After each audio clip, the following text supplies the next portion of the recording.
శుక్లాంబరధరం విష్ణుం శశివర్ణం చతుర్భుజం ప్రసన్నవదనం ధ్యాయేత్ సర్వవిఘ్నోపశాంతయేత్. గురుర్బ్రహ్మా గురుర్విష్ణుః గురుర్దేవో మహేశ్వరః గురుసాక్షాత్ పరబ్రహ్మ తస్మై శ్రీగురవే నమః. వ్యాసాయ విష్ణురూపాయ వ్యాసరూపాయ విష్ణవే నమో వై బ్రహ్మనిధయే వాసిష్ఠాయ నమో నమః. కూజంతం రామ రామీతి మధురం మధురాక్షరం ఆరుహ్య కవితాశాఖాం వందే వాల్మీకికోకిలం. శ్రుతిస్మృతిపురాణానాం ఆలయం కరుణాలయం నమామి భగవత్పాదశంకరం లోకశంకరం. వాగర్ధావివ సంపృక్తౌ వాగర్ధప్రతిపత్తయే జగతః పితరౌ వందే పార్వతీపరమేశ్వరౌ. సూక్తిం సమగ్రయతున స్వయమేవ లక్ష్మీః శ్రీరంగరాజమహిషీమధురైః కటాక్షైః. వైదగ్ధ్యవర్ణగుణగుంభనగౌరవైర్యాం ఖండూలకర్ణకుహరాः కవయోధయంతి. హైమోర్ధ్వపుండ్రమజహన్మకుటం సునాసం మందస్మితం మకరకుండలచారుగండం. బింబాధరం బహుళదీర్ఘకృపాకటాక్షం శ్రీవేంకటేశముఖమాత్మని సన్నిధత్తాం. విమలపటి కమలకుటి పుస్తకరుద్రాక్షశస్తహస్తపుటి కామాక్షి పక్ష్మలాక్షి కలిత విపంచి విభాసి వైరించి. మనోజవం మరుతతుల్యవేగం జితేంద్రియం బుద్ధిమతాం వరిష్టం వాతాత్మజం వనరయూధముఖ్యం శ్రీరామదూతం శిరసా నమామి. ఆపదామపహర్తారం దాతారం సర్వసంపదాం లోకాభిరామం శ్రీరామం భూయో భూయో నమామ్యహం. నారాయణం నమస్కృత్య నరం చైవ నరోత్తమం దేవీం సరస్వతీం వ్యాసం తతో జయముదీరయేత్. జయతు జయతు దేవో దేవకీనందనోయం జయతు జయతు కృష్ణో వృష్ణివంశప్రదీపః. జయతు జయతు మేఘశ్యామలః కోమలాంగో జయతు జయతు పృథ్వీభరనాశో ముకుందః. హరి ఓం. పరమేశ్వర స్వరూపైన సభకి నమస్కారం. మహాభారతం ఇతిహాసం. ఇతిహాసము అన్న మాటకు అర్థాన్ని నేను మీకు అనేక చెప్పడం జరిగింది. ఇతిహాసం ఇది ఇట్లే జరిగినది అంటే కల్పిత కథ కాదు, యథార్థముగా జరిగినటువంటి విషయాన్ని వ్యాస భగవానుడు మన కొరకు అందించాడు సంస్కృతంలో. కారణజన్ములైనటువంటి నన్నయ్య గారు, తిక్కన గారు, ఎర్రాప్రగడ గారు ముగ్గురు కవిత్రయం ఆంధ్ర భాషలోకి దాన్ని అనువాదం చేశారు. అంత గొప్ప మహాభారతంలో ఆది పర్వము, ఆది అంటే ప్రారంభము, మహాభారత కథా ప్రారంభం ఎక్కడ జరిగిందో ఆ ఆది పర్వానికి సంబంధించినటువంటి విశేషాల్ని మీరు ఆది పర్వంలో వినడం జరిగింది. ఇక ఇప్పుడు మనం ప్రస్తావించబోయేటటువంటి పర్వాన్ని సభాపర్వము అని పిలిచారు. వ్యాసుల వారు పెట్టుకున్న పేరు సభాపర్వము. కవిత్రయం అనువాదం చేసినప్పుడు నన్నయ్య గారు కూడా దానికి సభాపర్వము అని పేరు పెట్టారు. సభ అన్న మాటకి అర్థం ఏమి అంటే కాంతితో తేజస్సుతో కూడుకున్నదై కొంతమంది వ్యక్తులు కూడేటటువంటి ప్రదేశానికి సభ అని పేరు. ఆ సభ యందు కొన్ని మర్యాదలు ఉంటాయి. ఆ సభ యందు కొంత కర్తవ్యతా నిష్టతో వ్యవహరించవలసి ఉంటుంది. సభా మర్యాద అని ఒక మాట. సభ యందు ఎలా ప్రవర్తించాలో అలా ప్రవర్తించకపోతే వచ్చేటటువంటి శిక్ష ఏమి అంటే ఆయుర్దాయము క్షీణిస్తుంది. అందుకే సభాభ్య సభాపతిభ్యశ్చ వో నమో నమో అని రుద్రం. సభ సభాపతి శివస్వరూపం. భీష్మాచార్యుల వారు స్వచ్ఛంద మరణం వరం కలిగినటువంటి మహానుభావుడు. అంతటి మహానుభావుడు కూడా మరణించడానికి కావలసిన హేతు ఎక్కడ పండింది అంటే సభాపర్వంలో పండింది.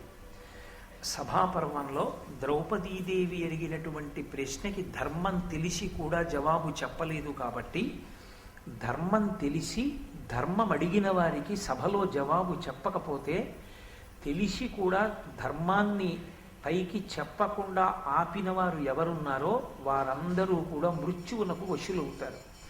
అంతటి స్వచ్ఛంద మరణ వరం ఉన్నటువంటి భీష్మాచార్యుల వారి శరీరం పడిపోవడానికి హేతువు కూడా సభాపర్వంలోనే వచ్చింది. అలాగే ద్రోణాచార్యుల వారు, అలాగే కృపాచార్యుల వారు, ఇంతమంది మహానుభావులైనప్పటికీ సభాపర్వమే వారి మృత్యువునకు హేతువై కూర్చుంది. పర్వమునకు సభాపర్వమని పేరు.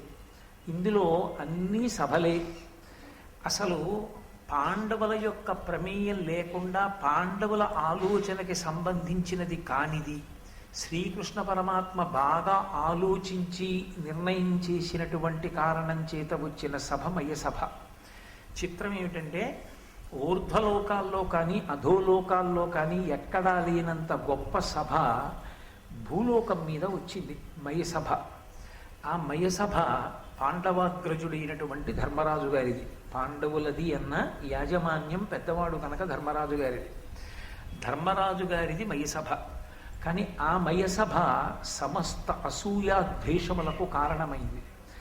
ఆ మయసభ కారణం చేత దుర్యోధనుడు మణిసభ నిర్మాణం చేశాడు. మయసభ ఎంత గొప్పదో చెప్పడానికి, మయసభని పోల్చడానికి ఇతర సభలు చూసిన వాళ్ళు తప్ప పోల్చడానికి శక్తి కలిగిన వాళ్ళు కారు. అన్ని సభలు చూసిన వాడెవరు? ఒక్కొక్క సభలో ఎంత గొప్పగా ఉంటుంది, ఆ సభలో ఎటువంటి వివేచన జరుగుతుంది, ఎటువంటి నిర్ణయాలు జరుగుతాయి, ఎవరెవరు ఆ సభలో కూర్చుంటారన్న దాన్ని బట్టి ఆ సభా గౌరవము నిర్ణయింపబడుతుంది. ఎక్కడెక్కడ ఏ సభ ఎలా ఉంటుందో, ఇంద్రసభ ఎలా ఉంటుందో, వరుణ సభ ఎలా ఉంటుందో, యమసభ ఎలా ఉంటుందో, బ్రహ్మసభ ఎలా ఉంటుందో, ఏ సభలో ఎవరు కూర్చుంటారో, ఒక్కొక్క సభలో కూర్చోడానికి ఏ పుణ్యాన్ని సంపాదించుకున్న వాళ్ళకి అర్హత కల్పింపబడుతుందో నారద మహర్షి చెప్పి, ఇన్ని సభల కన్నా భూలోకంలో నీదైన ఈ మయసభ గొప్పది అన్నారు. ఆ మయసభ దుర్యోధనుడి యొక్క అసూయకి కారణమైంది. ఆయన మణిసభని నిర్మాణం చేశాడు. ఆ మణిసభ యూత క్రీడకి ఆలవాలమైంది.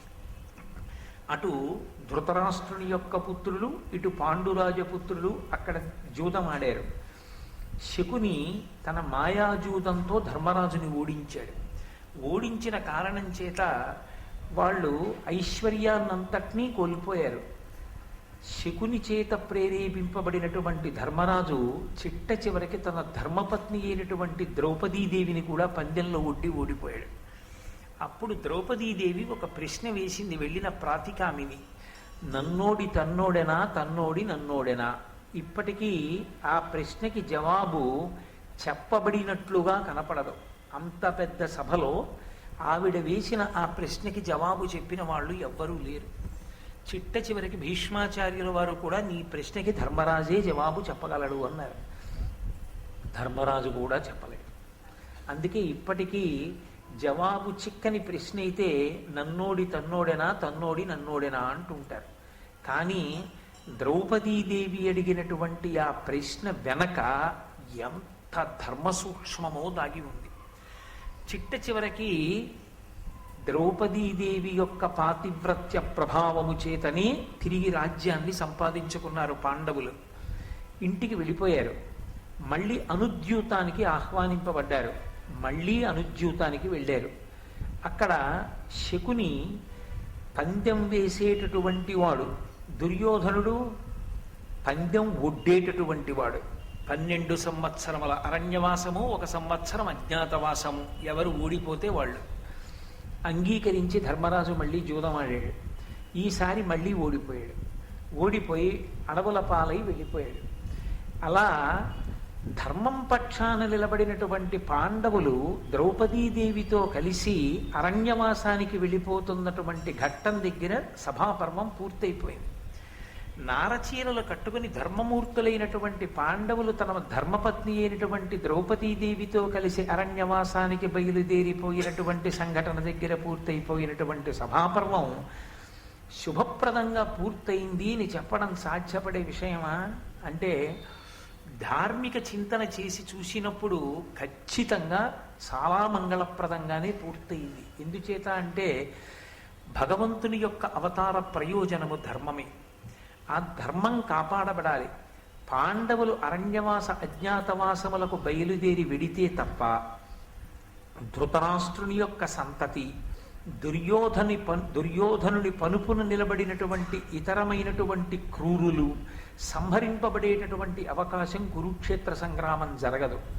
అందుకని ధర్మం నిలబడడానికి ప్రాతిపదిక ఏర్పడింది కాబట్టి శుభప్రదంగానే సభాపర్వం పూర్తయినట్టు లెక్క అన్నారు. ఇందులో ఎన్నో విశేషమైనటువంటి ధర్మ సూక్ష్మాలతో కూడుకున్నటువంటి పర్వం సభాపర్వం. ఒక చోట భీముడు ప్రతిజ్ఞ చేస్తాడు, నేను దుర్యోధనుడి తొడలు విరగ్గొట్టి ఆయన తల తన్నుతాను అంటాడు. అలా అనొచ్చా? ఒక మీమాంస. ధర్మరాజు గారి యొక్క ధర్మపత్ని, పాండవుల యొక్క ధర్మపత్ని అయినటువంటి ద్రౌపదీదేవిని సభలోకి ఈడ్చుకొచ్చి ఆమె వలువలు ఊడ్వడం ఎంత ప్రమాదకరమైనటువంటి స్థితికి వెళ్ళింది. అలా ఏర్పడడానికి అసలు దుర్యోధనుడికి అటువంటి ఆలోచన రావడానికి ఆయన పక్కన చేరిన వాళ్ళెవరు? ఎవరు ఆ మాటలు మాట్లాడిన వాళ్ళు? అది సమాజానికి తన జీవితాన్ని తాను పండించుకోవడానికి ఒక వ్యక్తికి ఎంత గొప్ప సందేశాన్ని అంతర్లీనంగా ప్రతిపాదన చేస్తుంది.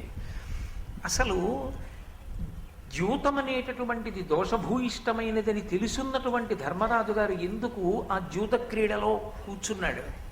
పందెం ఒడ్డుతున్నప్పుడు తాను ఓడిపోతున్నాను అని తెలిసినప్పుడు ఒక్కొక్కటి కోల్పోతున్నప్పుడు ఎక్కడో అక్కడ ఆగిపోకుండా తన భార్యని కూడా పణంగా పెట్టి ఓడిపోయే పర్యంతము ద్యూత క్రీడ ఎందుకు కొనసాగించాడు?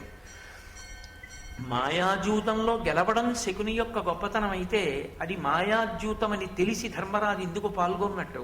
అప్పుడు ధర్మరాజు గారు ధర్మం పక్షాన నిలబడ్డాడు అని చెప్పడానికి కారణం ఎక్కడి నుంచి దొరుకుతుంది? అలాగే పోని ఒకసారి ఓడిపోయినటువంటి వాడు రెండవసారి అనుద్యూతానికి మళ్ళీ పిలిస్తే ఎందుకు బయలుదేరి వెళ్ళాలి? ఇది ధర్మరాజు బలహీనత అని చెప్పవలసి ఉంటుందా, లేదా ధర్మరాజు ధర్మం కోసమే నిలబడ్డాడు అని అన్వయం చెయ్యడానికి తగినటువంటి కారణములు దొరుకుతాయా? ఇన్ని రకములైనటువంటి ధర్మ సూక్ష్మముల యొక్క పరిశీలనముతో కూడుకున్నటువంటి పర్వము సభాపర్వము. అందుకే సభాపర్వం మనిషి యందు ధర్మాధర్మ వివక్షని బాగా ఏర్పాటు చేస్తుంది. అంత పరమోత్కృష్టమైనటువంటి సభాపర్వాన్ని వ్యాస భగవానుడు సంస్కృతంలో అందిస్తే మనకి నన్నయ్య గారు తెలుగు భాషకే గౌరవాన్ని తీసుకొచ్చి అత్యద్భుతమైన రీతిలో దానిని ఆంధ్రీకరించారు. ఈ సభాపర్వ ప్రారంభం చేస్తూ అక్కడ ధర్మరాజు గారితో కూడి ఉన్నాడు అర్జునుడు. ధర్మరాజుతో కూడి ఉన్నటువంటి అర్జునుడు, వారితో ఉన్నటువంటి కృష్ణ భగవానుడు ముగ్గురు కూర్చుని ఉన్నారు. ముగ్గురు కూర్చుని ఉండగా అక్కడికి మయుడనబడేటటువంటి దానవ శిల్పి వచ్చాడు. ఆయన తనకి అర్జునుడు చేసినటువంటి ఒక ఉపకారాన్ని జ్ఞాపకం చేస్తున్నాడు. అర్జునుడి వంక చూసి అన్నాడు, ఘనముగ ప్రాణము రక్షించిన ఉపకారికి ప్రియంబు చేయుదునన నేర్తునే, అయినను నీకు ప్రియం బనగా చేయంగ ఇష్టమైనది నాకున్. ఎంత అందమైనటువంటి రీతిలో ఆవిష్కరించారో చూడండి ధర్మాన్ని. ఒకానొకప్పుడు మయుడికి అర్జునుడు ఒక మహోపకారం చేశాడు. ఏమిటా మహోపకారం? మీరు ఆదిపర్వంలో విన్నారు. ఖాండవ వనాన్ని దహించారు కృష్ణార్జునుడు ఇద్దరు. అగ్నిహోత్రుడికి వచ్చినటువంటి అజీర్ణ వ్యాధి పోవడానికి ఖాండవ వనాన్ని దహనం చేశారు. ఆ ఖాండవ వన దహన సమయమునందు తక్షకుని యొక్క ఇంట్లో ఉన్నాడు ఈ మయుడు. ఈయన ఆ అగ్నిహోత్రంలో చిక్కుకుని ఎటు వెళ్లాలో తెలియక తల్లడిల్లిపోతున్న సమయంలో కృష్ణ భగవానుడు ఆ ఇంటి దగ్గరికి వచ్చి తన సుదర్శన చక్ర ధారల చేత ఆయన కుట్టుక కత్తిరించడానికి సిద్ధపడ్డాడు. మయుడు జీవితేచ్ఛ చేత బ్రతకాలనేటటువంటి కోరికతో కృష్ణుడు ఎక్కడ తనని చంపేస్తాడోననేటటువంటి భయంతో సుక్షత్రియుడైనటువంటి అర్జునుడి యొక్క పొంతన చేరాడు. ఆయన వెనక దాక్కుని అర్జునుణ్ణి ప్రార్థన చేశాడు, ఎలాగైనా నువ్వు నన్ను కాపాడవలసింది అని. సుక్షత్రియుడైనటువంటి అర్జునుడికి ఒక నియమం ఉంది. ఎవరైనా సరే యుద్ధంలో శరణాగతి చేస్తే వాళ్ళని రక్షిస్తాడు ఆయన. అది క్షాత్ర ధర్మం. కాబట్టి ఇప్పుడు తనని ఆశ్రయించినటువంటి మయుణ్ణి రక్షించాలి. అర్జునుడు రక్షించాడు. అర్జునుడు రక్షించిన కారణం చేత మయుడు ప్రాణాలతో బయటపడ్డాడు. మయుడు దానవ శిల్పి. ఆయనకి అత్యద్భుతంగా శిల్పాలని నిర్మాణం చెయ్యగలిగినటువంటి చాతుర్యము వెన్నతో పెట్టిన విద్య. ఆయన కశ్యప ప్రజాపతికి ధనువు యందు జన్మించాడు, అందుచేత దానవుడు. ఆయన హేమ అనబడేటటువంటి ఒక అప్సరసని వివాహం ఆడాడు. దేవతలు ఒకానొక కారణం చేత ఆ అప్సరసని భూలోకానికి పంపించారు. ఆమెని వివాహం చేసుకున్నటువంటి మయునికి ముగ్గురు సంతానం జన్మించారు. దుందుభి, మాయావి, మండోదరి. ఆ మండోదరిని వెంట పెట్టుకుని తాను అరణ్య మార్గంలో వెడుతున్నప్పుడే దశగ్రీవుడైనటువంటి రావణాసురుడు ఆ మండోదరిని చూచి ఈమెను నేను వివాహం చేసుకుంటాను అని కోరితే మయుడు మండోదరిని రావణాసురునికి ధర్మపత్నిగా ఇచ్చాడు. అప్పుడు రావణుడికి పట్టమహిషి అయింది మండోదరి. అటువంటి మయుడు గొప్ప దానవ శిల్పి. ఆయన తన శిల్పకళా చాతుర్యంతో ఎంత అద్భుతమైన విషయాన్నైనా సరే నిర్మించగలిగినటువంటి సమర్థత కలిగినటువంటి వాడు. ఆయన అర్జునుడి దగ్గరికి వచ్చి ఒక విన్నపం చేశాడు. ఘనముగ ప్రాణము రక్షించిన ఉపకారికి ప్రియంబు చేయుదునన నేర్తునే. మనకి ఆర్షధర్మం ఒక మాట, కృతీచ ప్రతికర్తవ్యం యశధర్మ సనాతన. సనాతన ధర్మంలో అన్నిటికన్నా ప్రాణప్రదమైన విషయం ఏది అంటే ఉపకారికి తిరిగి ఉపకారం చెయ్యడం. ఉపకారికి తిరిగి ప్రత్యుపకారం చెయ్యడంలో ఎప్పుడూ వైక్లభ్యమును పొందరాదు. అసలు సాధారణంగా పరోపకారము వ్రతముగా జీవించగలిగినటువంటి వాడై ఉండాలి పురుషుడు. అథవా తనకి ఉపకారం చేసిన వారికి ప్రత్యుపకారం చేసేటప్పుడు మీనమేషాలు లెక్కించకూడదు. తప్పకుండా ప్రత్యుపకారం చెయ్యడానికి సిద్ధపడాలి. మయుడంటాడు, ఘనముగ ప్రాణము రక్షించిన ఉపకారికి ప్రియంబు చేయుదునన నేర్తునే. నువ్వు నాకు చేసిన ఉపకారం ఏదో చిన్న ఉపకారం కాదు, నువ్వు నాకు చేసిన ఉపకారం మహోపకారం. అసలు ఇవాళ నేను ఉన్నాను అంటే నీ అనుగ్రహం. నువ్వు నన్ను ఆనాడు రక్షించి ఉండకపోతే ఈ కృష్ణ భగవానుడి యొక్క చక్రము చేత నేను ఏనాడో సంహరింపబడి ఉండేవాణ్ణి. నువ్వు నన్ను రక్షించావు. అటువంటి నీకు ఏదో ప్రియం నేను చేస్తాను, నీకు ఉపకారం చేస్తాను అనడం సాధ్యమా? తత్తుల్యమైంది ఎవరు చేయలేరు. లోకంలో అన్నిటికన్నా గొప్పది ఇది అంటే ప్రాణమే. ప్రాణాలు ఉంటే కదూ ఎవరికైనా ఏమైనా చేయడం.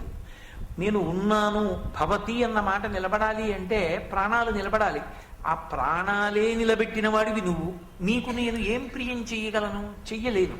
కాబట్టి నీ దగ్గరికి వచ్చి నిజానికి నీకు నేను ఏదైనా ఉపకారం చేస్తానన్న మాట వాడడం కూడా దోషభూయిష్టమే. అయినను నీకు ప్రియంబు అనగా చేయంగ ఇష్టమైనది నాకు. మరి నేను ఏమనాలప్పుడు? ఏమనాలో నాకు తెలియట్లేదు. అందుకని అనగా ఓ పాపము లేనివాడా, నీతో నేను ఒక్క మాట మనవి చేస్తున్నాను. నీకు ఏదైనా ప్రియం చెయ్యాలని నాకు అనిపిస్తోంది కాబట్టి నేను ఆ ప్రియం చేస్తానన్నాడు. ఇక్కడ మీరు ఒక్క విషయాన్ని గమనించాలి. ఎవరో ఏదో ఉపకారం చేస్తారన్న కోరికతో అర్జునుడు రక్షించలేదు. అర్జునుడు తన ధర్మాన్ని తాను నిర్వర్తించాడు. క్షాత్రధర్మాన్ని నిలబెట్టుకున్నాడు. సనాతన ధర్మం అసలు ప్రధానంగా దేని మీద నిలబడుతుంది అంటే చాతుర్వర్ణ వ్యవస్థ మీద నిలబడుతుంది. వేదమంతా కూడా చాతుర్వర్ణ వ్యవస్థని ఆధారం చేసుకుని ధర్మ నిర్ణయం చేసింది. కాబట్టి సుక్షత్రియుడైనటువంటి అర్జునుడు శరణాగతి చేసినటువంటి వాడు ఎంత గొప్ప శత్రువైనా సరే రక్షించి తీరాలి. ఆయన తన ధర్మాన్ని తాను నిలబెట్టుకోవడానికి రక్షించాడు తప్ప ప్రత్యుపకారము కోరి చేసిన వాడు కాదు. అది పాపబుద్ధి. అనగా నువ్వు పాపము లేనివాడివి. నువ్వు అలా నన్ను రక్షించలేదు. నన్ను రక్షిస్తే నీకేదో నీ చేసి పెడతానన్న కోరిక నీకేం లేదు. అయినా నీకు ప్రత్యుపకారం చెయ్యకుండా ఉండలేక చేస్తానని నేను అంటున్నాను. కాబట్టి నువ్వు ఏదైనా ఉపకారాన్ని కోరు, ఏమడుగుతావో అడుగు, నేను చేస్తాను అన్నాడు. అర్జునుడు ఒక్క క్షణం ఆగాడు. ఆయన ఏమీ కోరలేదు. నువ్వు నాకు ఇది చేసి పెట్టు అని అనలేదు.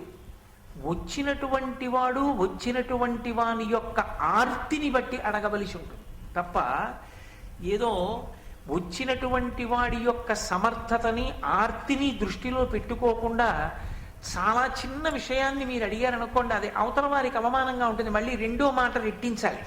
అదేంటంటే బొత్తిగా అంత అన్యాయంగా అడిగారు. అలా కాదు, మీరు నా సమర్థతని దృష్టిలో పెట్టుకుని అడగండి అనాలి. అప్పుడు యువతల వారికి అహంకారం ఆపాదింపబడుతుంది. అందుకని అర్జునుడిది కోరుకున్నది కాదు, ఈ ప్రత్యుపకారం ఆయన ఏం కోరుకోలేదు. కాబట్టి ఆయన కృష్ణ భగవానుడి వంక చూశాడు. ఇది జీవితంలో ఉండవలసినటువంటి లక్షణం. అది కష్టం కానివ్వండి, సుఖం కానివ్వండి, కలిసొచ్చింది కానివ్వండి, పోయింది కానివ్వండి, ఏ క్షణంలోనైనా సరే భగవంతుని యొక్క స్మరణము మరుగున పడకూడదు. అసలు యథార్థమునకు ఒక మనిషి చనిపోయాడు అన్నమాట ఎప్పుడు అంటే, ఏ ఒక్క రోజు భగవంతుని యొక్క స్మరణము లేదు, భగవంతుడు విస్మరణమునకు గురి అయిపోయాడు, ఆయన జ్ఞాపకానికి రాలేదు, ఆ రోజు వాడు మరణించినట్టు. భగవంతుడు సర్వకాలముల యందు జ్ఞాపకంలో ఉండాలి. అది కలిసి వచ్చిందా కలిసి రాలేదా అన్నది కాదు. నాకు ఏది యోగ్యమో దాన్ని పరమేశ్వరుడు నిర్ణయం చేస్తాడనేటటువంటి బుద్ధి ఉన్ననాడు పొంగుకి కుంగుకి తావుండదు. నేను ఇప్పుడు భారతం చెప్తే అభ్యున్నతిని పొందుతానని భగవానుడు నిర్ణయం చేశాడు. అందుకు నువ్వురే భారతం చెప్పరా అన్నాడు. నేను ఆ భారతం చెప్పేవాడిని, నేను చెప్పగలనా భారతం అనుకున్నాను అనుకోండి, నాకేం ఇబ్బంది ఉండదు. నేను భారతం చెప్పానని కానీ, నేను భారతం చెప్తున్నానని కానీ, భారతం చెప్పడానికి నాది సంకల్పం అని కానీ నేను అనుకుంటే అందులో వచ్చేటటువంటి వైక్లభ్యానికి ఉత్థాన పతనాలకి మళ్ళీ నేనే బాధపడవలసి ఉంటుంది. నేను పరమేశ్వరుడి చేతి ఉపకరణంగా నిలబడిపోయినంత కాలం నాకేం పొంగు కొంగుకు అవకాశం ఉండదు. హాయిగా మనస్సు ప్రశాంతంగా ఉంటుంది. అర్జునుడు కృష్ణుడి వంక తిరిగాడు. తిరిగి అన్నాడు, ఏదైనా ఒక అపూర్వమైన విషయాన్ని ఈ మయుడి దగ్గర మనం పుచ్చుకోవలసింది ఏది ఉంటుందో మీరు ఆలోచన చేసి నిర్ణయం చెయ్యండి అన్నాడు. అది అపూర్వమైనదయ్యి ఉండాలి. ఎందుకని ఆయన యొక్క శిల్పకళా చాతుర్యం అటువంటిది. ఆయన అటువంటి నిర్మాణములు చెయ్యగలడు. కాబట్టి అటువంటి నిర్మాణం ఏదైనా చేసి ఇమ్మనండి అన్నాడు. ఇక్కడ మీరు ఒక్క విషయం జాగ్రత్తగా గమనించాలి. అసలు మయుడికి ప్రాణభిక్ష పెట్టిన వారెవరు? అర్జునుడు. ప్రాణభిక్ష పెట్టినటువంటి వాడు అర్జునుడైతే ఆ అర్జునుణ్ణి ఏదైనా కోరుకోమని అడిగితే తాను కోరుకోకుండా కృష్ణుడికి అప్పచెప్పాడు. తనకి ఏది ఉంటే బాగుంటుందో అది మయుణ్ణి అడగమని. ఇప్పుడు మయుణ్ణి అడిగినప్పుడు కృష్ణుడు ఏది అడగాలి? అర్జునుడికి ఏది ఉపయుక్తమో అది అడగాలి, ప్రత్యుపకార బుద్ధి అంటే. కానీ లోకంలో ధర్మం అని ఒక మాట ఉంది కదా. నేను మా అబ్బాయి మా ఇంట్లో ఉన్నాం అనుకోండి, మా ఇంటికి వచ్చి మా అబ్బాయి పేరు మీద మీరు శుభలేఖ ఇచ్చారనుకోండి, నా పెద్దరికం ఏమైపోయినట్టు? నా పేరు మీద కదూ శుభలేఖ ఇవ్వాలి. నా కొడుకుతోనే మీకు పరిచయం ఉన్నా, నా కొడుకుకే మీరు స్నేహితులైనా, మీరు ఇచ్చిన శుభలేఖ మాత్రం నా పేరు మీద ఉండాలి. అది నాకు గౌరవం కాదు, నా కొడుక్కి గౌరవం. వాడు ఆ శుభలేఖని తాను తీసేసుకున్నాడు అనుకోండి, అది నాకు అగౌరవం ఏం లేదు. నా గౌరవము నా అగౌరవము నా యొక్క సంస్కృతి చేత నిర్ణయింపబడతాయి, నా శీలం చేత నిర్ణయింపబడతాయి. నా కొడుకు గౌరవం పోతుంది. తండ్రి పేరు వ్రాయబడని శుభలేఖ తాను పుచ్చుకున్నాడు, అది మర్యాద కాదు. పుచ్చుకుని కలం తీసి సున్నా చుట్టి మా నాన్నగారి పేరు వ్రాయండి అని ఇచ్చాడు అనుకోండి, వాడి గౌరవం నిలబడింది. కృష్ణుడు అర్జునుడి కోసం కోరాలా, ధర్మరాజు గారి కోసం కోరాలా? పాండవుల 5 ఒక చేతి 5 వేళ్ళు, వాళ్ళ ఐకమత్యత అటువంటిది. వాళ్ళు ఎప్పుడు విడివిడిగా ఏమీ కోరుకోలేదు. రాజ్యం అంతటికి ధర్మరాజు ప్రభువు. ధర్మరాజు గారి కీర్తి వైభవం ప్రకాశించేది కోరుకుంటే అర్జునుడు సంతోషిస్తాడు తప్ప, ధర్మరాజుకి కానిది అర్జునునకైనది అని కృష్ణుడు అడిగాడు అనుకోండి, అది ధర్మానికి నిలబడుతుందా? నిలబడదు. ఇలా తల తిప్పి చూసి అడగమన్నప్పుడు అడిగేయడం కాదు, అడగడంలో ధర్మం పాటించడం గొప్ప. అడుగడుగున ధర్మమే నిలబెడుతుంది. అందుకే శ్రీరామాయణము, భారతము, భాగవతము ఈ 3 కూడా మన జాతికి ప్రాణప్రదములు. ఈ 3టిని బాగా చదువుకుంటుంటే, ఈ 3టిని జ్ఞాపకం తెచ్చుకుంటుంటే, ఈ 3టిని వింటూ ఉంటే ధర్మము మనసులో స్మరణకొస్తూ ఉంటుంది. ధర్మము ఎంతగా స్మరణకొస్తే మీరు బాగా జ్ఞాపకం పెట్టుకోండి, నేను చెప్తున్న మాట, భగవంతుని చేతి పనిముట్టుగా మీరు ఇమిడిపోతారు. ఎక్కడ ధర్మం ఉన్నదో ఆ వస్తువునే ఆయన పనిముట్టుగా స్వీకరించి వ్యవస్థని దిద్దుకుంటాడు. ఈశ్వరుడు ధర్మాన్ని నిలబెట్టడం అంటే ఎవరు ధర్మాత్ములయ్యున్నారో వారిని ఆదరిస్తాడు, వాళ్ళనే తన చేతి పనిముట్టుగా తీసుకుంటాడు. తీసుకుని వాళ్ళని ఆదర్శంగా పెట్టి సమాజాన్నంతటినీ సంస్కరిస్తాడు.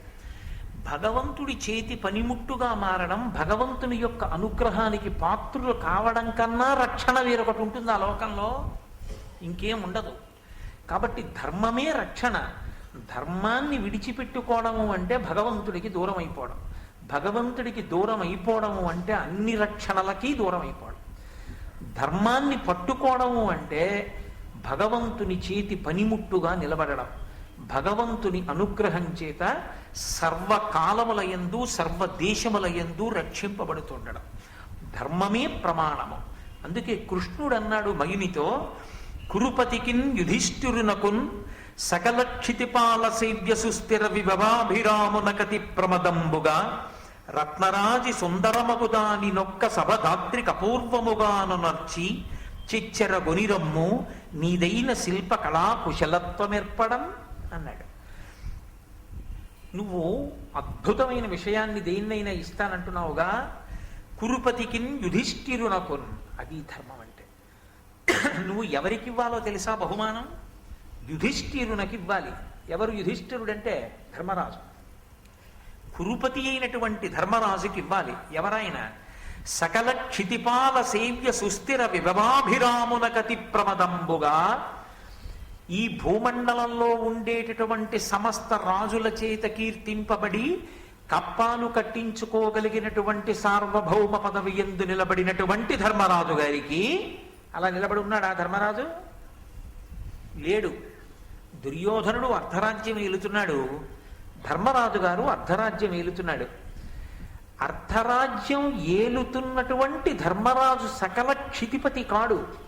కాని వాణ్ణి కృష్ణుడు అలా అనొచ్చా? అనడం దోషభూయిష్టం కాదా? అబద్ధం కాదా? మీరు ఒక్క విషయం గుర్తుపెట్టుకోవాలి. యోగి నోటి వెంట వచ్చింది నిజమవుతుంది. యోగి నిజం మాట్లాడడం కాదు. యోగి నిజం మాట్లాడా అబద్ధం మాట్లాడా కాదు. యోగి నోటి వెంట ఏది వచ్చిందో అది నిజమవుతుంది. అంటే ఈ సభని అడ్డుపెట్టి చాలాసేపు ఆలోచించి కదూ అడిగాడు కృష్ణుడు సభని. ఈ సభని అడ్డుపెట్టి ఆయన ఆశీర్వచనం చేస్తున్నాడు. ఈ సభలోనే రాజసూయాగం జరుగుతుంది. ఈ భూమండలంలో ఉన్నటువంటి సమస్త రాజరాజన్యుల చేత నీరాజనములు అందుకుంటాడు ధర్మరాజు, సార్వభౌముడవుతాడు. అది ఆయన నోటి వాక్కు, అది ఆయన నోటి వాక్కే ఆశీర్వచనం. భగవంతుని యొక్క సంకల్పమే మనకు శ్రీరామ రక్ష. అందుకే మన చిన్నతనంలో పిల్లల్ని పడుకోబెట్టి నీళ్లు పోసినప్పుడు చిట్ట చివర ఓసారి నీళ్లు తిప్పి శ్రీరామ రక్ష అంటుండేవారు. రామచంద్ర ప్రభువు యొక్క రక్ష రక్ష. మన రక్ష ఏమి రక్ష? మనం రక్షించగలమా? పరమేశ్వరుడు రక్షిస్తూ ఉండాలి నిరంతరం. అందుకని కురుపతికిన్ యుధిష్ఠిరునకున్ సకల క్షితిపాల సేవ్య సుస్థిర విభవాభిరామునకతి ప్రమదంబుగా రత్నరాజి సుందరమగుదాని నొక్క సభ ధాత్రి కపూర్వముగాను నర్చి. ఆ నువ్వు నిర్మించి ఇవ్వవలసినటువంటి సభ సామాన్యమైనటువంటి సభ కాకూడదు. అది రత్నముల చేత పొదగబడినదై అసలు ఈ భూమండలంలోనే ఎప్పుడూ ఎక్కడా ఎవరి దగ్గర లేనంత గొప్ప సభనొక దానిని కొనిరమ్మో, తొందరగా చేసి తీసుకురా. నీదైన శిల్ప కళా కుశలత్వమేర్పడం. నువ్వు దానవ శిల్పివి, చాలా గొప్ప శిల్పకళా నైపుణ్యం ఉన్నవాడివని కదా చెప్తారు. నీ శిల్పకళా వైభవమంతా కూడా ప్రకాశించేటట్టుగా, అబ్బా ఏమి సభ అండి అని ఆ సభ చూడగానే నువ్వే గుర్తు రావాలి. ఎవరు నిర్మించారు ఈ సభ అని అడగకూడదు. మయుడు తప్ప ఎవరు నిర్మించగలరు? మయ సభ అనాలి. అటువంటి సభను ఒకదాన్ని తీసుకురా.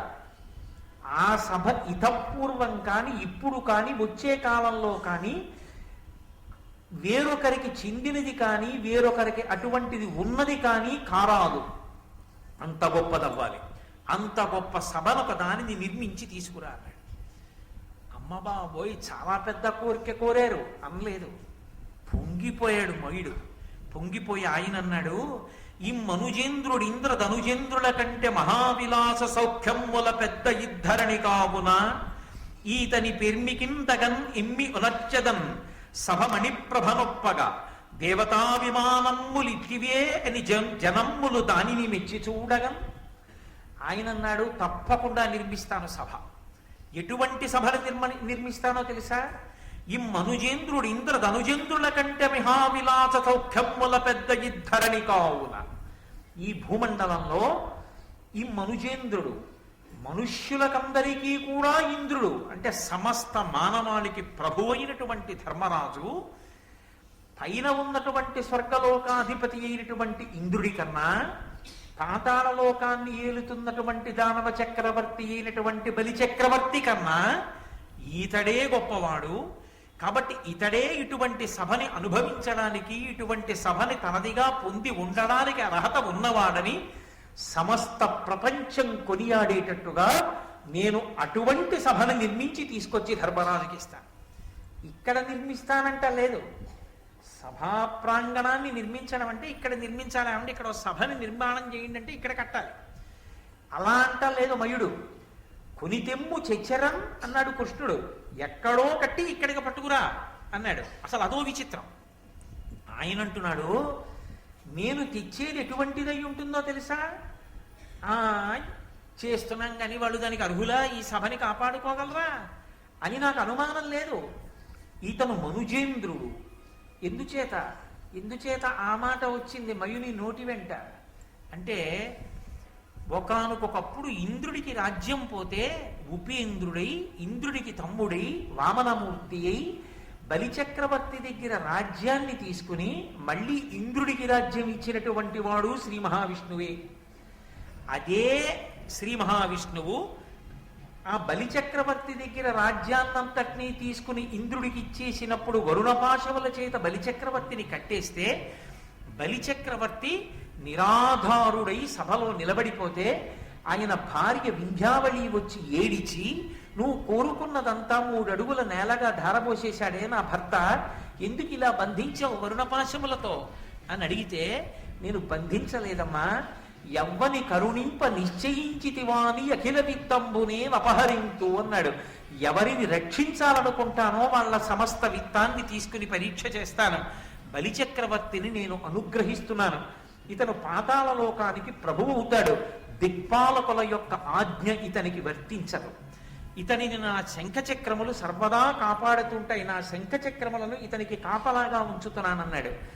ఒకనాడు బలిచక్రవర్తికి రాజ్యం ఇచ్చినవాడు శ్రీ మహావిష్ణువే, ఒకనాడు ఇంద్రుడికి రాజ్యం ఇచ్చినవాడు శ్రీ మహావిష్ణువే.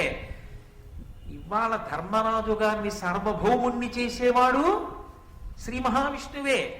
ఇంద్రుడికి రాజ్యం ఇచ్చిన నాడు రాజ్యం ఒక్కటే ఇచ్చాడు, బలిచక్రవర్తికి రాజ్యం ఇచ్చిన నాడు రాజ్యం ఒక్కటే ఇచ్చాడు.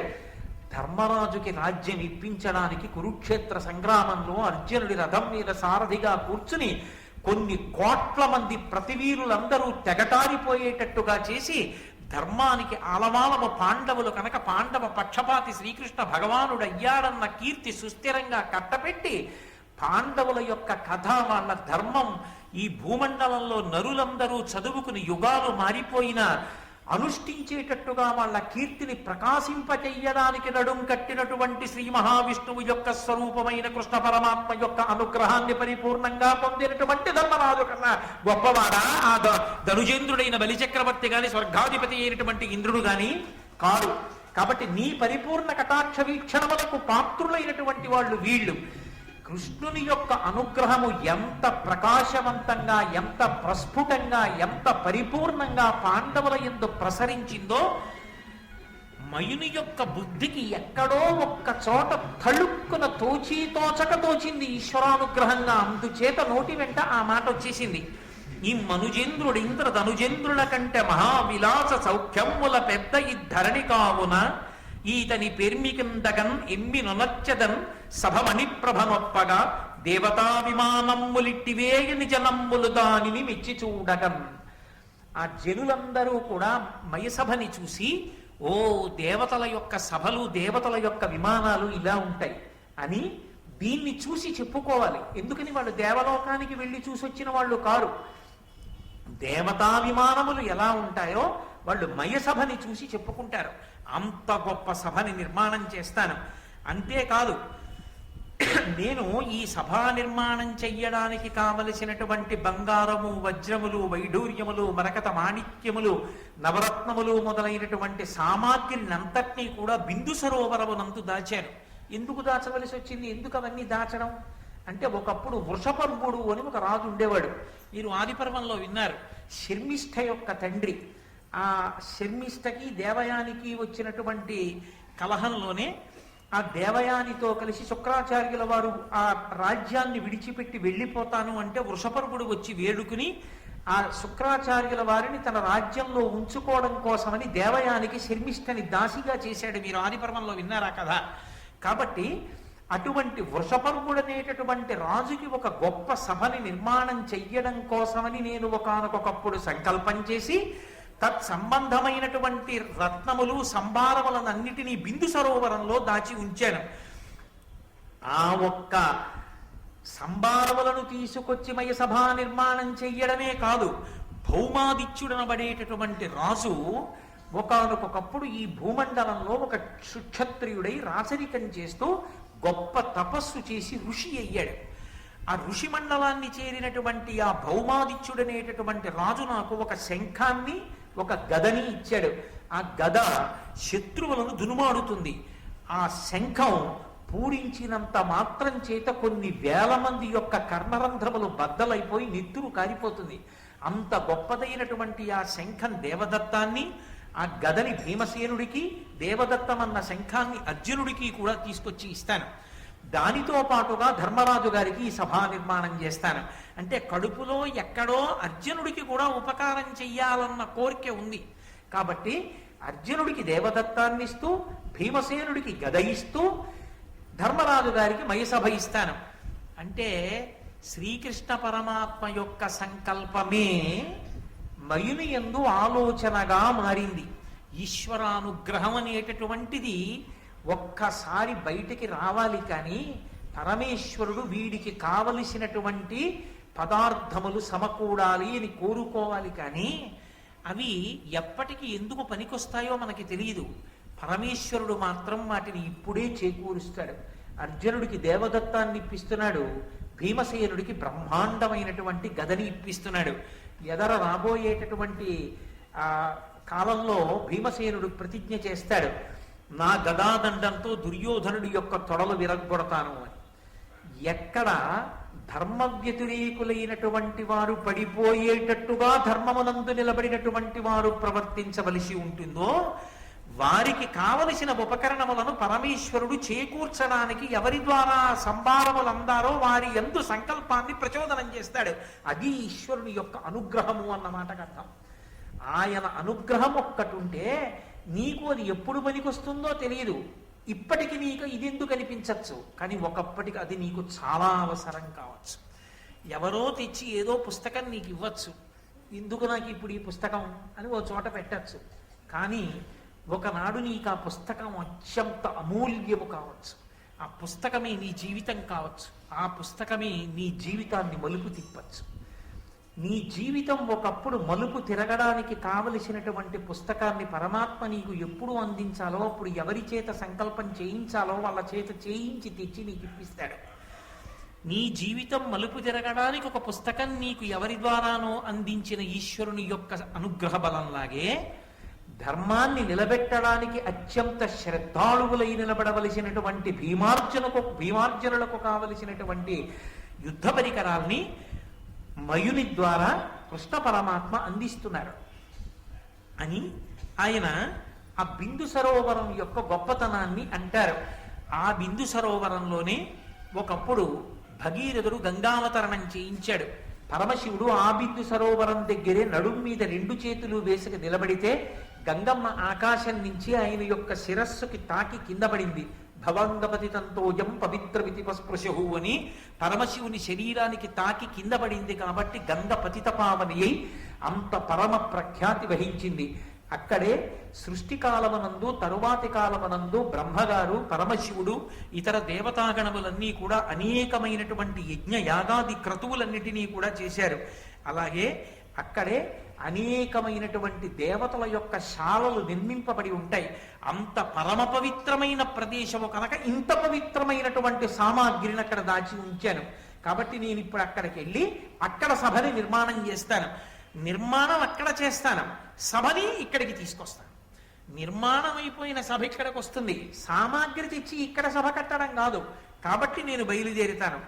ఈ సంకల్పాన్ని చేసి మయునికి తన యొక్క హృదయాన్ని ఆవిష్కరించి కాబోవు కాలంలో రాబోవు కాలంలో ఏది జరగాలో భూత భవిష్యత్ వర్తమాన కాలములు పరిపూర్ణముగా తెలిసిన్నటువంటి పరమేశ్వరుడు కనుక కృష్ణ భగవానుడు ఏమీ తెలియని వాళ్ళ ద్వారకా నగరానికి వెళ్ళిపోయాడు.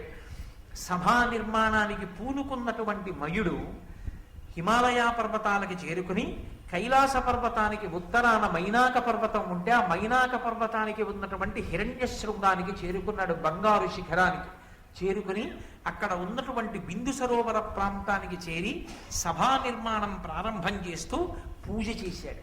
ఇది ఆర్షధర్మం అంటే. భారతము ఇతిహాసము, భారతము పంచమ వేదము. ఎప్పుడు ఎక్కడ మనం ఏం చెయ్యాలో ఎలా చెయ్యాలో మనకి సమస్తాన్ని నేర్పుతుంది.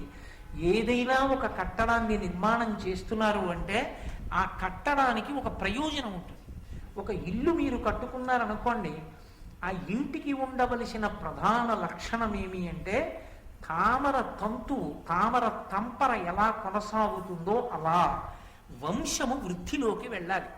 అక్కడ ఉన్నటువంటి సింహాసనం ఏది ఉందో, యజమాని పూజ చేసినటువంటి సింహాసనానికి పూజ చెయ్యడానికి ఆ గోత్రంలో వాళ్ళు లేక ఆ సింహాసనాన్ని పట్టుకెళ్ళి నీటిలో విడిచిపెట్టేయడమో, ఆ సింహాసనం ఇంకొక గోత్రం వాళ్ళ దగ్గరికి వెళ్ళిపోవడమో జరగవలసినటువంటి దుస్థితి ఏర్పడకుండా, కొడుకులు లేరనేటటువంటి బెంగ లేకుండా ఆ వంశం ఆచంద్రతారార్కం కొనసాగింపబడాలి అంటే ఆ ఇంటికి ప్రారంభంలో పూజ చేసి ఇల్లు కట్టాలి.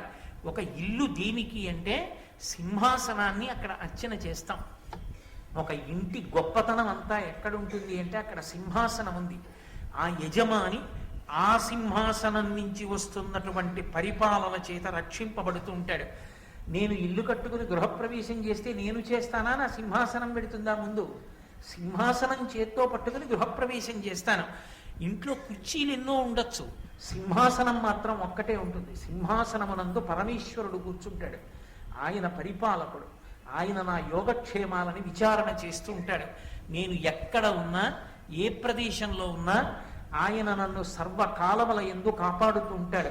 ఆ సింహాసనము చేత నేను పరిపాలింపబడుతూ ఉంటాను. దేశంలో ఎక్కడో పౌరులున్నా రాజధాని ఎందున్నటువంటి సింహాసనం మీద కూర్చున్నటువంటి ప్రభువు చేత వాళ్ళు ఎలా పరిపాలింపబడుతూ ఉంటారో, ఇంట్లో ఉన్నటువంటి సింహాసనం చేత మనం పరిపాలింపబడుతుంటాం. ఒక గృహస్థుకి ఉండే కోరిక ఉంటుంది. ఒక గృహస్థు కోరికనే ప్రధానమైన కోరిక ఏది అంటే వంశం వర్ధిల్లాలి. ధర్మ ప్రజాపత్యర్థం. వివాహం చేసుకునేటప్పుడు సంకల్పం ధార్మికమైన సంతానము కలగాలి అని చేసుకుంటారు. గృహస్థాశ్రమము అంటే ధర్మపత్నితో కలిసి తానున్న చోటు. దానికి ప్రధానమైన ప్రయోజనం ఏది అంటే సంతాన భాగ్యం, విశేషించి వంశాభివృద్ధి, పుత్ర సంతానం కలగాలి. ఆ పుత్ర సంతానం కలగడానికి సింహాసనాన్ని అర్చన చేయబడేటటువంటి ఒక ఇల్లు కట్టే ముందు ఆ ఇల్లు నాతో కాదు, నేను తండ్రినై సంతోషించాలి, నేను తాతనై సంతోషించాలి. ఈశ్వరుడు అనుగ్రహిస్తే ముత్తాతని కావచ్చు. ఒకవేళ నేను ముత్తాతని కాలేకపోయినా నేను తాతనై సంతోషించి శరీరాన్ని విడిచిపెట్టేయాలి తప్ప తాత కాకుండా విడిచిపెట్టకూడదు. పుత్రం పౌత్రం సమాసాద్య వానప్రస్థాశ్రమేమ సేత్. దీర్ఘాయుర్దాయం అంటే మనవణ్ణి చూడాలి. కాబట్టి నేను చెప్పట్లేదు, వ్యాస భగవానుడు అంతటి వాడు చెప్పాడు. వ్యాసుడి కన్నా చెప్పగలిగిన వాడు, వ్యాసుడి కన్నా చెప్పగలిగిన వాడన్నవాడు ఇక లోకంలో లేడుగా. చెప్తే వ్యాసుడే చెప్పాలి. వ్యాసోచ్ఛిష్టం జగత్సర్వం. ఈ వ్యాసుని యొక్క ఉచ్ఛిష్టము ఈ ప్రపంచంలో ఉన్న వాంగ్మయం అంతా. కాబట్టి అటువంటి వ్యాస భగవానుడు చెప్పాడు, ఇల్లు కడుతున్నావు, నీ వంశము ఆచంద్రతారార్కం నిలబడాలి. నీ కొడుకు వాడు మనవల్ని చూడాలి, నీ మనవడు వాడు మనవల్ని ముని మనవల్ని చూడాలి. అంటే ఆ ఇంటి సింహాసనం, ఆ ఇల్లు అంతమంది పిల్లల ఓదార్పుకి, అంతమంది పిల్లల ఏడుపుకి, అంతమంది పిల్లల వృద్ధికి, అంతమంది పిల్లల యొక్క వైభవానికి కారణం కావాలి ఆ ఇల్లు. అందుకని ఇల్లు కట్టే ముందు పూజ చేసి ఇల్లు కట్టాలి తప్ప ఏ పూజ లేకుండా ఇల్లు ప్రారంభం చేయకూడదు. ఒక సభామంటపాన్ని నిర్మాణం చేస్తున్నావు, ఆ సభ పెద్దలైనటువంటి వారు ఎందరో వచ్చి కూర్చుంటారు. ఒక్కొక్క చోట చేయబడిన నిర్ణయం సమస్తమైనటువంటి భూమండలాన్ని కూడా కదుపుతుంది. ఒక్కొక్క సభలో చేసిన నిర్ణయం కొన్ని కోట్ల మందిని ప్రభావితుల్ని చేస్తుంది. ఒక్కొక్క సభలో చెప్పిన విషయం కొన్ని వేల మందిని సంస్కారవంతులుగా తీర్చిదిద్దుతుంది. ఒక్కొక్క సభ భగవంతుని యొక్క అనుగ్రహానికి మారుపేరుగా మారిపోతుంది. మహాభారత ప్రవచనానికి సంబంధించినంత వరకు పెద్దలు ఒక మాట చెప్తారు. పీఠాధిపత్యం వహించేటటువంటి పెద్దలు ఏదైనా ఒక దేవాలయ ప్రాంగణానికి వెడితే 2 ప్రశ్నలు అడుగుతారు. ఇక్కడ భారతం చెప్పారా అని అడుగుతారు. ఇక్కడ భారతం చెప్పారండి అంటే ఆ దేవాలయానికి ఒక స్థాయి. కనీసం ఒక్క పర్వం మహాభారత ప్రవచనం ఇక్కడ జరిగిందండి అన్నారనుకోండి, ఆ దేవాలయానికి ఒక ప్రత్యేకమైన స్థాయిగా తీసుకుంటారు. ఎప్పుడూ ఇక్కడ భారతం చెప్పలేదండి, పోనీ కనీసం భారతం చదివారా? ఇక్కడ చెప్పేవాడు లేకపోతే భారతాన్ని చదివితే విన్నారా? కూర్చుని భారతం చదివారా ఎవరైనా? ఎప్పుడూ ఇక్కడ భారతం చదవలేదండి. ఆ దేవాలయం స్థాయి ఒకటి. భారతం చదివినా భారతం చెప్పబడినా ఆ దేవాలయం యొక్క స్థాయి వేరొకటి. అటువంటి చోట భగవంతుని యొక్క పరిపూర్ణమైనటువంటి అనుగ్రహం ఆ వాయు తరంగముల యందు నిలబడిపోతుంది. అందుకే అటువంటి ఆలయ ప్రాంగణంలో ప్రవేశించి కూర్చుని కోరిక కోరుకున్న ఈశ్వరుడికి ఒక నమస్కారం చేసినా వెంటనే కోరికలు తీరుతాయి. కారణం ఏమంటే భారత ప్రవచనం జరుగుతున్నప్పుడు ప్రవచనం ఎంత గొప్పదో వింటున్న వాళ్ళ మనస్సులన్నీ రంజిల్లుతున్నప్పుడు ఈ భావ ప్రకంపనల చేత పరమేశ్వరుని యొక్క తేజస్సు ఉద్దీపింపబడుతుంది. ఉద్దీపింపబడి ఆయన శక్తి పెరిగి ఆయన మరింత మంది కోరికలు తీర్చగలిగినటువంటి వాడు అవుతాడు. కాబట్టి దేవాలయమునకు ఆ స్థాయి ఉందా? సభ అంత గొప్పదవుతుందా? ఆ సభ ఎన్నో విశేషాలకి కారణం అవుతుందా? ఇన్నిటికి కారణం అవ్వాలంటే ఏదో భౌతికమైనటువంటి అందం కాదు, ఆ సభ అంత గొప్పదవ్వాలి. అలా కోరుకున్నాడు కాబట్టే, అటువంటి పూజ చేసి మొదలు పెట్టాడు కాబట్టే ఆ సభా మంటపంలో శ్రీకృష్ణ భగవానుడికి అగ్రపూజ జరిగింది. ఇంకంతకన్నా ఏం కావాలి మైసభకు అదృష్టం? కాబట్టి ఆయన దాన్ని ప్రారంభం చేస్తూ దేవ బ్రాహ్మణులకు నానావిధ పూజల తర్పణము చేసి ధరిత్రీవనిత కపూర్వ శ్రీకావింపతొడంగమయుడు కడురమ్యముగన్. ఆయన అనేకమైనటువంటి దేవతల యొక్క మూర్తుల్ని ఆరాధన చేశాడు. ఒక భూమి మీద ఒక మంటపాన్ని నిర్మాణం చేసేటప్పుడు అది గృహమా, ఆరామమా, మంటపమా, సభ, ప్రాంగణమా విడిచిపెట్టండి.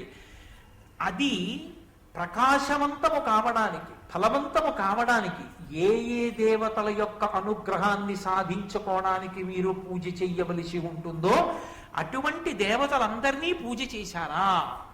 మయుడు అటువంటి దేవతలందరినీ కూడా నానావిధ పూజల తర్పణము చేసి వాళ్ళందరినీ కూడా అనేక రకములైనటువంటి పూజల చేత అర్చించి తృప్తిపరిచాడు. పూజించిన వాడు పూజనీయుడవుతాడు. మీరు ఆ మాట బాగా జ్ఞాపకం పెట్టుకోవాలి. ఎప్పుడు పూజ చెయ్యడం ఎందుకో తెలుసా?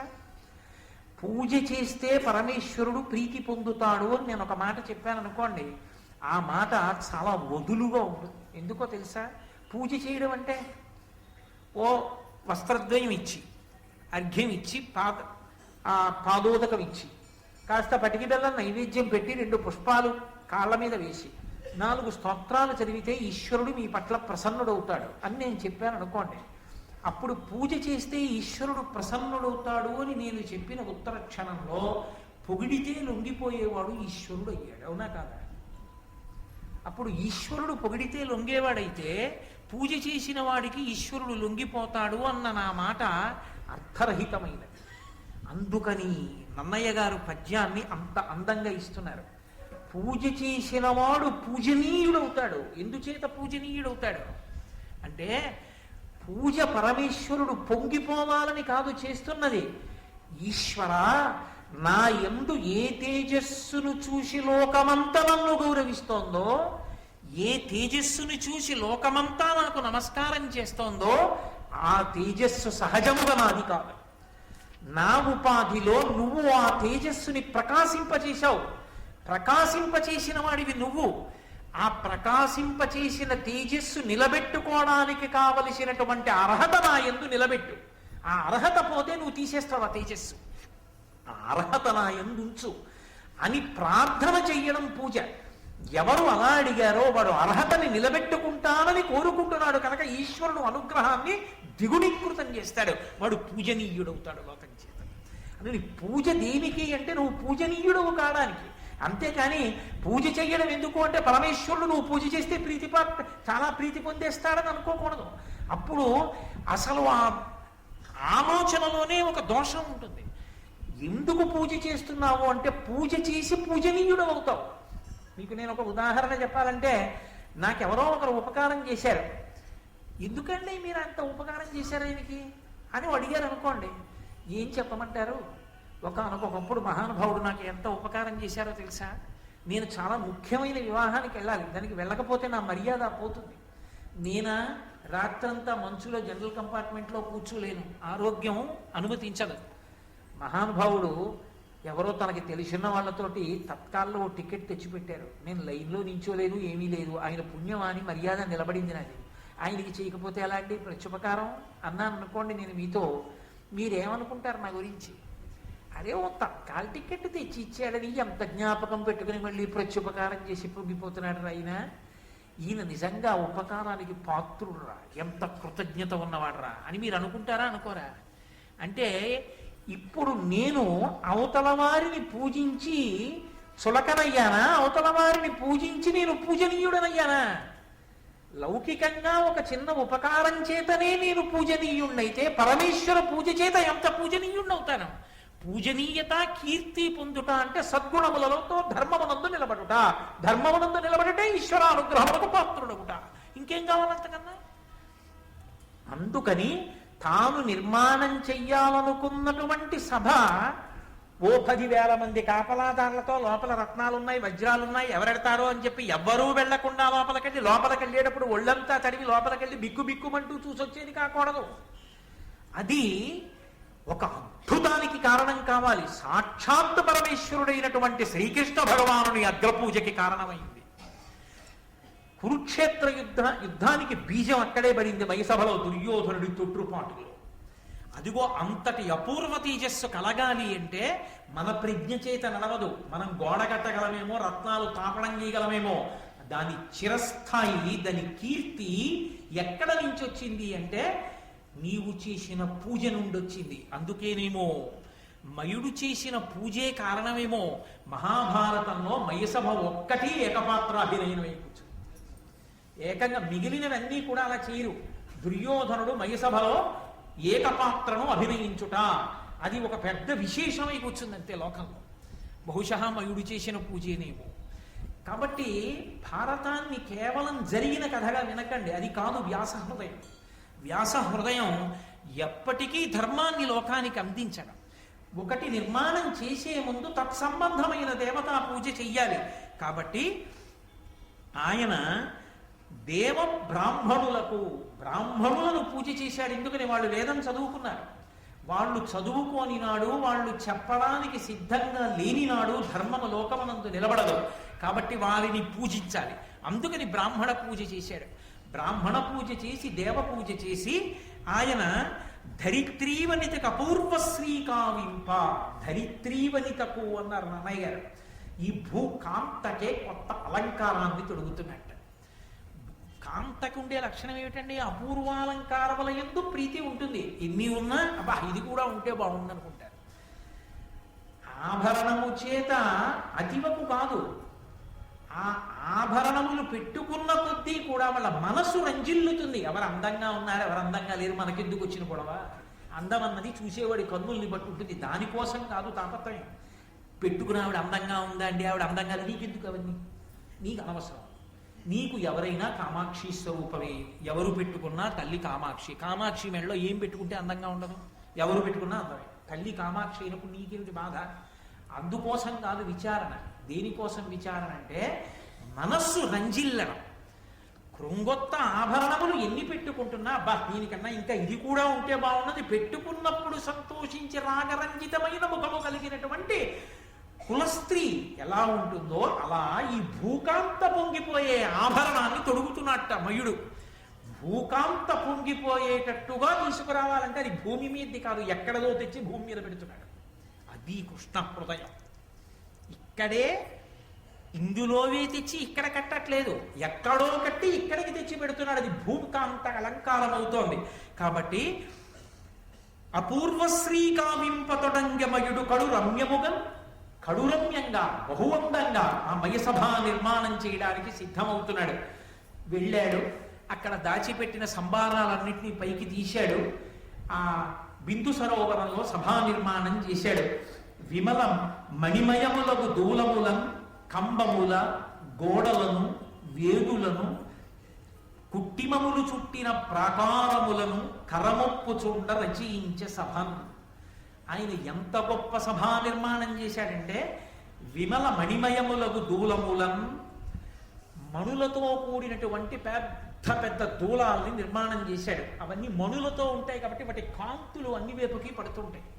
లోపల ఇంకా తాత్కాలికమైనటువంటి దీపాలు అక్కర్లేదు, ఆ మణుల యొక్క కాంతులు ప్రసరిస్తుంటాయి అన్ని వైపులకి. దానితో పాటు కంబములను, బంగారు స్తంభములను నిర్మించి దానికి రకరకములైనటువంటి మణులను, మాణిక్యములను తాపడం చేశాడు. గోడలను, వేదులను, వేదులంటే అరుగులు, అరుగులు కట్టకపోతే అసలు అందమే లేదు, అసలు అరుగే అందం. అందుకే మా చిన్నప్పుడు ఏదో 3వ క్లాసులోనే ఎప్పుడో ఉండేది, అరుగులన్నిటిలో నువ్వు అరుగు మేలు పండితులు కూర్చుండు మా అరుగు మేలు అని. ఓ అరుగు ఉంటే అర్థం బద్దం లేని కబుర్లు చెప్పుకునేవాళ్ళు కాదు. చక్కగా ఏ రామాయణం గురించో, భారతం గురించో, భాగవతం గురించో చెప్పుకునేవాళ్ళు ఇద్దరో ముగ్గురో అక్కడ చేరి మాట్లాడుకుంటే ఆ యజమానికి అభ్యున్నతి, ఆ ఇంటికి అభ్యున్నతి. అది విందామనుకున్న వాళ్ళందరూ వచ్చి చుట్టూ కూర్చుంటారు. వాళ్ళకి ఒక బుక్కిడు మంచినీళ్ళు ఇచ్చినా పుణ్యం పురుషార్థం. అంటే ఎవరికైనా ఇవ్వాలి. భారతం విన్న వాళ్ళకే వినాలని ధర్మం కాదు, ఎవరికైనా ఇవ్వచ్చు. కానీ భాగవతులకు ఇవ్వడం మరింత సంతోషం కాదు, అది నా ఉద్దేశం. కాబట్టి అటువంటి వేదులను, కుట్టిమముల చుట్టిన ప్రాకారములను, రాతితో కూడుకున్నటువంటి గోడల్ని, ప్రాకారములను సభ చుట్టూ నిర్మాణం చేశాడు. కరముప్పు చుండ రచయించే సభను చాలా అద్భుతమైనటువంటి రీతిలో ఆ మయసభనంతటినీ కూడా నిర్మాణం చేశాడు. ఈ మయసభ నిర్మాణంలో ఉండేటటువంటి విచిత్రం ఏమిటి అంటే, నన్నయ్య గారు ఒక సీసపద్యంలో చాలా అద్భుతమైన రీతిలో ఆవిష్కరించారు. చిత్రం ఏమిటంటే, అంత గొప్పదా అండి, అంత గొప్పదా అండి, అబ్బా మయసభ ఇంత చెప్తున్నారు, అది ఎలా ఉంటుందో, ఎలా కట్టాడో అన్నప్పుడు ఒక్కసారి తినిపించలేదు నన్నయ్య గారు.